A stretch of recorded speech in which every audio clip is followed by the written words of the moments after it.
নমস্কার, আমি শ্যামল কুমার বিশ্বাস।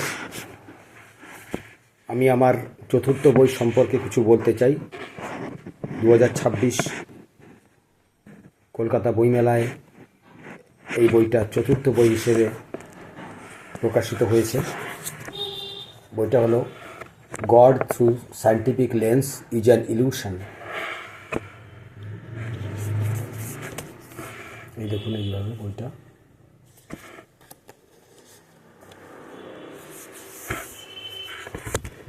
বইটার পাবলিকেশন করেছে তালপাতা পাবলিকেশন, কলেজ স্ট্রিটের 2/2 B, Nabin Kundu lane, college row, college street, Kolkata 9।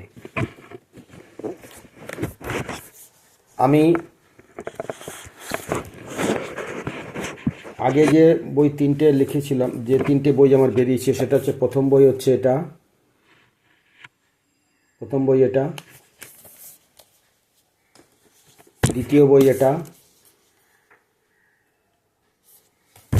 তৃতীয় বই এটা, চতুর্থ বই হলো এটা।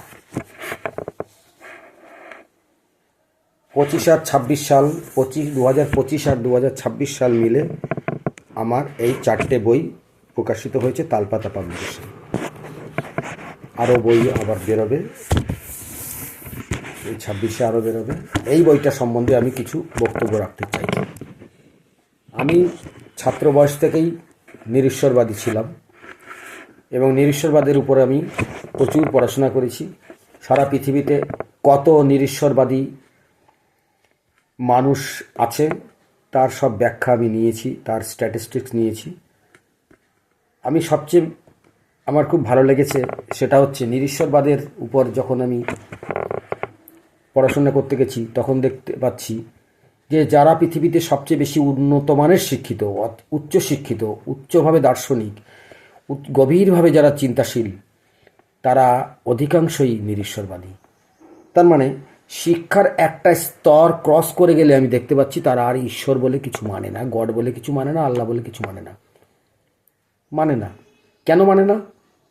জ্ঞানই একমাত্র তাদের চোখ খুলে দেয় যে ঈশ্বর, যেটা প্রায় 4000 বছর আগেকার মানুষের একটা ভয় এবং অজ্ঞানতা থেকে এই ঈশ্বরের জন্ম হয়েছে। এটা বার্ট্রান্ড রাসেল বলেছিলেন যে ঈশ্বরটা ভয় এবং অজ্ঞানতা, মানে ইগনোরেন্স থেকে, ফিয়ার অ্যান্ড ইগনোরেন্স থেকে এই ঈশ্বরের জন্ম। এটা বার্ট্রান্ড রাসেল, তারপরে Karl Marx, Lenin, Sigmund Freud, George Bernard Shaw, Einstein 1955 সালে শেষ বয়সে উনি বলে গেলেন যে God is child is phenomena, একটা ছেলে খেলা। যাই হোক, আমি পৃথিবীর মোটামুটি 125 জনের এখানে খুবই শিক্ষিত লোক, যাদের অধিকাংশ শিক্ষিত মানুষই চেনেন, সেই জোগাড় করেছি আমি, বহু বছর ধরে এটা জোগাড় করেছি। কারা কারা নিরীশ্বরবাদী? বিজ্ঞানীদের, নোবেল লরিয়েট বিজ্ঞানী এনেছি, যারা নোবেল পুরস্কার পাননি তেমন বিজ্ঞানীও আছেন। আর যারা অবিজ্ঞানী, যারা দার্শনিক বা সাহিত্যের মানুষ, নোবেল লরিয়েট বা নোবেল লরিয়েট নন, তাদেরও এখানে কথা আছে। এবং কয়েকজনের ছবি আমি দিয়েছি। ছবি বেশি দিলে পাবলিশার পছন্দ করে না, বলে অনেক বই অনেক কস্ট বেড়ে যাবে। তাই জন্যে আমি বিশেষ বিশেষ নিরীশ্বরবাদীদের ছবি আমি এখানে লাগিয়েছি। তার মধ্যে আমি একটু দেখাচ্ছি বইটা।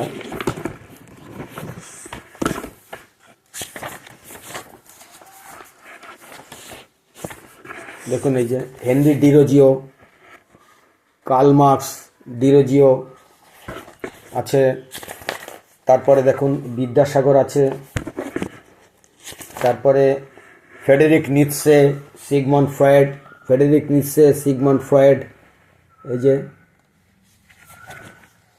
তারপরে ছবি আছে, দেখুন ভ্লাদিমির লেনিন, শরৎচন্দ্র চ্যাটার্জি। তারপরে দেখুন পেরিয়ার ইভি রামস্বামী। তারপরে আছেন আছে না অনেকে, কিন্তু ছবি আমি আমার পছন্দের কিছু লোককে দিয়েছি, সবাইকে তো দেওয়া যায় না, তাহলে বই হয়ে যাবে। আচ্ছা, ডক্টর আর্নেস্ট রাদারফোর্ড আছে, ফিজিক্সের লোক, ফিজিক্সের মহাবিজ্ঞানী ইনি। রাদারফোর্ড, এনাকে সবাই চেনেন, শিক্ষিত লোক সবাই চেনেন রাদারফোর্ড। আচ্ছা, এরপরে দেখুন অ্যালবার্ট আইনস্টাইন আছেন, ডক্টর নিলস বোর আছে, এডুইন শ্রোয়েডিঙ্গার আছে, Edwin Schrodinger, Niels Bohr, Edwin Schrodinger, Niels Bohr. তারপরে জেমস চ্যাডউইক, জেমস চ্যাডউইক, এরকম এরা সব গডের অবিশ্বাসী মানুষ। এছাড়াও আছে স্টিভেন ওয়েনবার্গ, ফিজিক্সে নোবেল পুরস্কার পেয়েছিলেন স্টিভেন ওয়েনবার্গ, দেখুন। আচ্ছা, এবারে জর্জ বার্নার্ড শ, এনাকে চেনেন না এমন লোক নেই। আচ্ছা, তারপরে ছবি দিয়েছি কি doctor Bertrand Rasel, doctor Bertrand Russell. তারপরে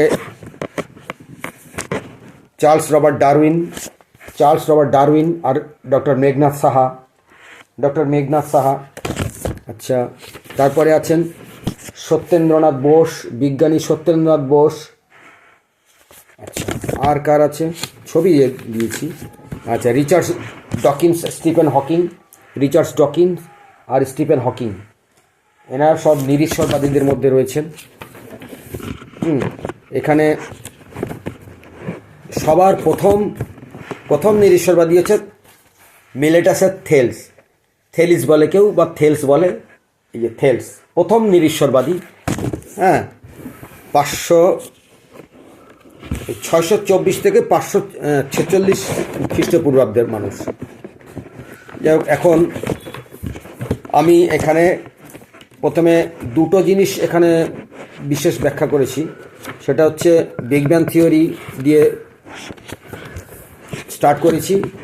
বিগ ব্যাং থিওরি কেন দিলাম, যে বিজ্ঞান মতে মহাবিশ্বের সৃষ্টিটা কিভাবে হয়েছে।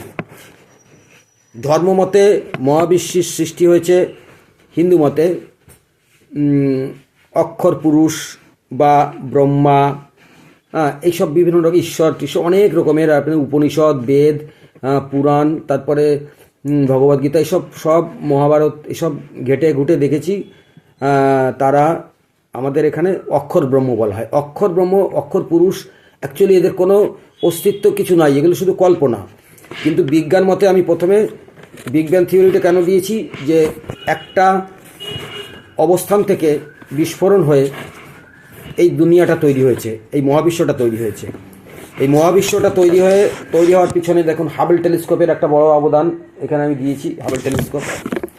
তারপরে হচ্ছে পৃথিবীতে প্রাণ সৃষ্টির ব্যাপারটা পরিষ্কার করে এখানে রয়েছে। প্রাণ সৃষ্টি কেন লিখেছি, কারণ ধর্মীয়ভাবে বা সামাজিকভাবে মানুষের একটা ধারণা হলো যে পৃথিবীতে বা এই মহাবিশ্বে বা ব্রহ্মাণ্ডে যা কিছুই সৃষ্টি হয় সবই ঈশ্বরের সৃষ্টি। এই কথাটাই একটা ভুল কথা, এই কথাই একটা মুখস্থ করা কথা, আমরা শুধু বলে যাই, বংশানুক্রমিক প্রজন্ম থেকে প্রজন্ম ধরে আমরা বলে যাই, কিন্তু এগুলো ধারণাগত, এর কোনো প্রমাণ নেই। ঈশ্বরকেও প্রমাণ করতে পারবেন, পৃথিবীর কেউ প্রমাণ করতে পারবেন ঈশ্বর বলে কি সেটা কেউ কোনো দিন প্রমাণ করতে পারেনি। সবাই ঈশ্বরের কথা বলে গেছে, জয়গান করে গেছে, তা দিয়ে ধর্ম করে গেছে, মহাপুরুষ হয়ে গেছে, সবাই মহাপুরুষ হয়ে যাচ্ছে, ঈশ্বরের কথা বলে বলে মহাপুরুষ হয়ে গেছে। হ্যাঁ, স্বামী বিবেকানন্দ হয়ে গেছে, রামকৃষ্ণ হয়ে গেছে, চৈতন্যদেব হয়ে গেছে, সবাই এই খেপামি করে গেছে, কিন্তু ঈশ্বর কি তা কিন্তু বলা সোজা না, কারণ এটা শুধু অনুমান, এটা ধারণাগত ব্যাপার, এটার তো কোনো অস্তিত্ব কেউ প্রমাণ করতে পারেনি। কিন্তু বিজ্ঞানে যা বলা হয়েছে তার কিন্তু প্রমাণ আছে। যাই হোক, দুটো জিনিস এখানে, সবচেয়ে দুটো সৃষ্টি, একটা হচ্ছে মহাবিশ্ব সৃষ্টি বিজ্ঞান মতে আমি লিখেছি, আর একটা হচ্ছে প্রাণ সৃষ্টি বিজ্ঞান মতে লিখেছি। এই দুটো সৃষ্টি যদি বিজ্ঞান মতে হয়ে যায়, যে সৃষ্টির মধ্যে যদি ভগবানের কোনো অস্তিত্ব হস্তক্ষেপ না থাকে, তাহলে ভগবান তো অটোমেটিকভাবে অস্বীকৃত হয়ে যায়, ইগনোরড হয়ে যাবে, তাকে তো প্রয়োজন নেই। কারণ মহাবিশ্ব সৃষ্টি করতে ঈশ্বরের দরকার হলো না, পৃথিবীতে প্রাণ সৃষ্টি হতে, মানুষ সৃষ্টি হতে, কোনো প্রাণী সৃষ্টি হতে ঈশ্বরের দরকার হলো না। বিজ্ঞান মতে যেভাবে ব্যাখ্যা করা হয়েছে তাই বলা হয়েছে। তাহলে ঈশ্বরটা কোথায় লাগলো? ঈশ্বরটা আছে মানুষের ধর্মান্ধ মানুষের অন্তরে, ধর্মান্ধ মানুষের মনের মধ্যে ঈশ্বরটা আছে।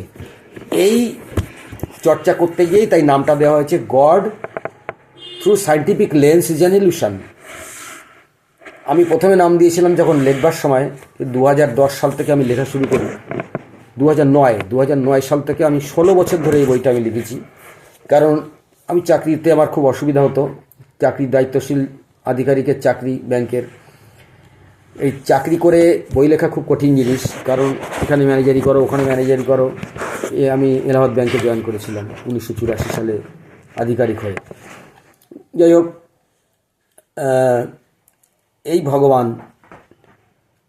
2009 সালে বইটা লিখতে শুরু করলাম। আমি টাইপ করে প্রথম টাইপ মেশিনে টাইপ করে বইটা লেখা শুরু করলাম। তারপরে আস্তে আস্তে করে ট্রেনে আমি দেখতে দেখতে যেতাম, প্রুফ দেখতাম, নিজে টাইপ করে নিজেই দেখতাম, দেখে টেকে।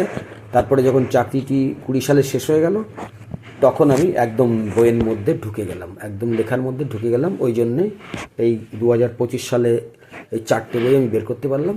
এখনও আরও 4টে বই লিখে যাচ্ছি। যাই হোক, এখন এই যে ভগবান সবচেয়ে পৃথিবীর মানুষের মধ্যে সবচেয়ে চর্চিত ভগবান। এই ভগবানটা আমার ছোটোবেলা থেকেই আমার একটা কৌতূহল ছিল, ভগবানটা কি। আমি তো ঈশ্বর বিশ্বাস করি না, কোনো দেবতাকে পুজো করি না, কোনো ধর্মীয় অনুষ্ঠান করি না, কিচ্ছু মানি না, কিচ্ছু করি না। তাহলে ভগবান তো আমাকে কোনো অভিশাপ দেয় না? ভীতু মানুষের একটা অন্ধবিশ্বাস, ভীরু মানুষের অন্ধবিশ্বাস হচ্ছে ভগবান। ভগবানের ভয়ে মানুষ, আমি এই বেদকে বলছি, ঋগ্বেদ থেকে আরম্ভ করে বলছি। আহুরা মাজদা, ওই জেন দাবেস্তায় লেখা রয়েছে আহুরা মাজদা ওদের দেবতা। আর ঋগ্বেদে 33টা দেবতা, তার মধ্যে অগ্নি আছে, ইন্দ্র ওদের প্রধান দেবতা। অগ্নি একটা দেবতা বললো, আগুন একটা দেবতা, সূর্য একটা দেবতা, পৃথিবী একটা দেবতা, জল একটা দেবতা, বাতাস একটি দেবতা। এদের দেবতা বলায় কোনো আপত্তি নেই, কারণ এটা পার্থিব জিনিস, প্রাকৃতিক জিনিস। কিন্তু যে জিনিসটার অস্তিত্ব নেই তাকে আমি দেবতা বলতে যাব কেন? তাকে আমি ঈশ্বর বলতে যাব কেন? কে ঘটাচ্ছে এটা? প্রকৃতি তার নিজস্ব চরিত্র নিয়েই এটা ঘটাচ্ছে। প্রকৃতি বললে যেটা দেখা যাচ্ছে প্রকৃতি, কিন্তু তার প্রকৃতির বাইরে একটা আলাদাভাবে গড কেন বলতে যাব? একটা ঈশ্বর বা একটা আল্লাহ বলতে যাব কেন? আল্লাহ তো সেদিন 520 খ্রিস্টাব্দে আপনার এই ইসলামের জন্ম। সুতরাং আল্লাহ অনেক পরে এসছে। প্রথম এসেছে কে? প্রথম এসেছে ঈশ্বর। বাইবেলের অনেক আগে প্রথম বই হচ্ছে ঋগ্বেদ লেখা হয়েছে। ইরান থেকে যারা এসেছিলেন, ইরানের লোকেরা জেন্দ আবেস্তা লিখলেন পার্সি ভাষায়, জেন্দ আবেস্তা। আর সেই ইরান থেকে দুটো ভাগ হয়ে গেল। একটা অংশ আমাদের দেশে চলে এলো, তারা এখানে ঈশ্বর লিখল, ব্রহ্মা। আসলে ঈশ্বর প্রথমে তখন লেখা হয়নি, ঋগ্বেদে ঈশ্বরের নাম নেই। ঋগ্বেদে যেটা আছে অক্ষর পুরুষ এই বলা হয়েছে, ব্রহ্মা বলা হয়েছে। উপনিষদেও ঠিক অক্ষর পুরুষ বলা হয়েছে, ব্রহ্মা বলা হয়েছে। তারপরে আস্তে আস্তে করে ঈশ্বর এসছে অনেক পরে, পুরাণে এইসব জায়গা দিয়ে অনেক পরে। আরও যারা 400 AD-তে যখন, মানে খ্রিস্টাব্দে পুরাণ যখন লেখা হয়েছে সেই সময়। ঋগ্বেদ হচ্ছে 1200 থেকে 700 খ্রিস্টপূর্বাব্দ ঋগ্বেদের রচনাকাল। আর যারা ঋগ্বেদ রচনা করলেন আর্য ভাষাভাষী মানুষ, তারা ইরান থেকে এসেছিলেন প্রায় 1500 খ্রিস্টপূর্বাব্দে। সেখান থেকে প্রথম ঋগ্বেদে লেখা হলো অক্ষর পুরুষ। মোটামুটি 4000 বছর সময় থেকে এই ঈশ্বর শব্দটা না, মানে এই কাল্পনিক সৃষ্টিকর্তার অস্তিত্বটাকে মানুষ ভাবা শুরু করেছে 4000+ বছর থেকে। আমি সেখান থেকে এটা ধরেছি, এই গডের জন্মস্থান কবে থেকে, এগুলো সব আমি তুলে ধরেছি। যত রকমের গডের যা কিছু দরকার হয় সব লিখেছি। আর আমার বাংলা বইতে বাংলাও গডের উপর লিখেছি। এইটা ইংরেজিতে লিখলাম কেন? এইটার ব্যাপ্তিটা যাতে পশ্চিমবাংলার বাইরে ছড়ায়, তাই আমি এটা ইংরেজিতে লিখেছি। এর কারণই একটাই, কারণ গডটা এটা আমি পৃথিবীর যে কোনো দেশেই আমি নিতে পারবো, কিন্তু বাংলায় যে বইগুলো সেগুলো তো পশ্চিমবাংলার বাইরে চলে না। সেই জন্য ইংরেজিতে এটা লিখেছি। কেউ যদি কোনো নিরীশ্বরবাদী মানুষ যদি গড সম্বন্ধে বিজ্ঞান মনস্ক দৃষ্টিতে গডটা কী যদি জানতে চান তাহলে এই বইটা আপনারা সংগ্রহ করতে পারেন। বইটা তালপাতা পাবলিকেশনের, এই যে তালপাতা পাবলিকেশন, এইখানে দেওয়া রয়েছে সব। আর এইখানে এইটা, এই যে বইটা এরকম হবে।